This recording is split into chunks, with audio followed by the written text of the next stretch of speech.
Let's pick up where Steve just left off. Is this, now that we have the pitcher, we have the lineup, a better roster head to toe than the 2025 club? It's going to be a different looking Met team. And I think for a whole lot of Met fans, there was pain. You lose Edwin Diaz and what he's brought to the team, the trumpets, the excellent performance in the ninth inning.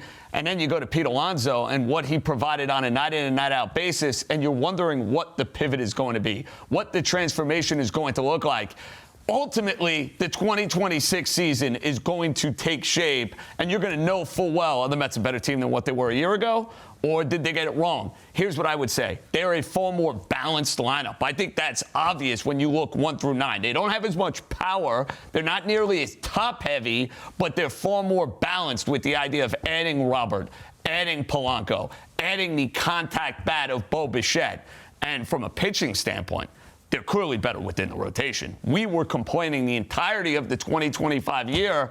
The Mets did not answer the bell when it comes to adding to their starting rotation. The main reason why they fell apart in the second half of the year was not due to the fact that they couldn't score runs. To me, it was due to the fact that they couldn't get anybody out. And Freddy Peralta being able to take the ball every fifth day, that is something that was desperately lacking from this team until Nolan McLean came up and saved their bacon, at least throughout the month of August. So pitching-wise, I think clearly better. Offensively speaking, jury's out, but different. That, to me, is the key word here, Eamon. After you missed the postseason a year ago, it wasn't going to be status quo. No doubt it's definitely different. I was wondering if I can get a share of program sales, because the Met fan is going to need to buy a program when they go to Citi Field next spring. If you're just joining us, the deal is done. The Mets are acquiring Freddy Peralta and right-handed pitcher Tobias Myers for prospects Jett Williams and Brandon Sproat. We want to bring in now Jerry Blevins. And Jerry, I don't know if you were listening. We're going to get to the relief pitcher Tobias Myers in a second. But first, from a pitching standpoint, just pure stuff, what does Freddy Peralta bring to the table, and why has he been able to be so successful?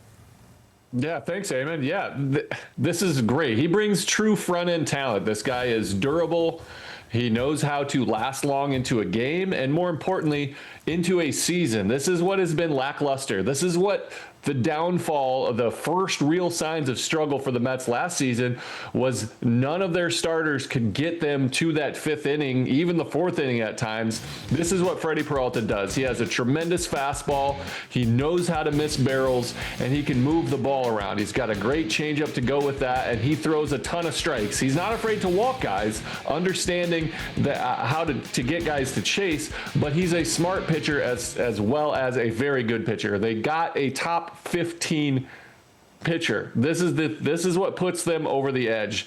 They had a revamped lineup. We all know about the losses and what came in. But for me, none of that was going to matter unless they got a front-end starter, because that is truly the separator between teams that might want to win a World Series and teams that know that they can't. This makes them a true contender. To be able to take the pressure off of Nolan McLean, off of Clay Holmes coming off his first full season as a starter, even David Peterson coming off what was a tremendous all-star level first half, and then having him fall off. This guy will take the ball every fifth day, show you what a true ace is, a true top 15 talent on the bump, and be able to push this New York Mets team into true contender mode. All right, Jerry, you just called him a true ace. So give us a sense of what that means to a pitching staff, not just the starter, but also the relievers. When you have a guy who finished fifth in Cy Young voting, led the National League in wins, and he can go out there and set the tone, and almost everyone else can sort of feed off of that. That's it. He sets the tone. He's going to take the ball, and you're going to have a very good chance to win the ball game on that day. It allows the relievers, the back end of the relievers, to understand that they're going to probably be locked in. It takes those middle guys out and thinking, all I have to see is if that first inning, if he's locked in, I know I can take the day off. It's just that pressure of knowing that you don't have to go out there every day if you're not the ace and be the guy that shuts this down, because he's got your back. It's something they've been missing since Jacob deGrom, I think, was the last true ace. Zach Wheeler, he hadn't stepped into form. But this guy, even before last year. Last year was a breakout for him. He became a top 15 starter. This guy was a true number one, number two, but last year showed that he can ascend into those levels of being able to say, hey, I got your back. We need to end a losing streak. I got your back. If we need the bullpen to get some rest, I'm going to give you 7+. These are the kinds of things that aces do, understanding the moment during the season, but being able to take that pill every 5th day is huge for this Mets rotation. All right, Jerry, now we're going to throw one in your wheelhouse here and get to the relief pitcher, Tobias Myers, a converted relief pitcher, but last year out of the bullpen, 28 1/3 innings, a 1.91 ERA. What made him a success out of the bullpen, and what are the Mets getting in this righty? Gelbs was right. This isn't just a throw-in. This is a guy that Milwaukee really liked, and there's good reason for it. He brings a bit of funk. He throws well over the top. He's got this four-seam, and he throws almost Iron Mike to where his release point, most guys throw that like 3/4 arm slot. He's coming straight over the top, and he's got a really good changeup to go with it. This guy has been a starter for most of his life, and then he found a new life in the bullpen. They'll be able to push him to that kind of long relief level if they need him to come in and grab a couple of innings, but he's good enough and they're smart enough in that development stage to be able to put this guy in higher leverage situations.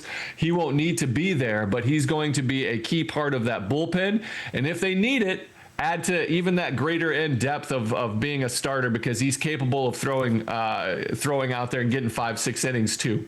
Versatility is always key during the long baseball season. Jerry Blevins, we appreciate the time. Thanks for joining us here on SNY.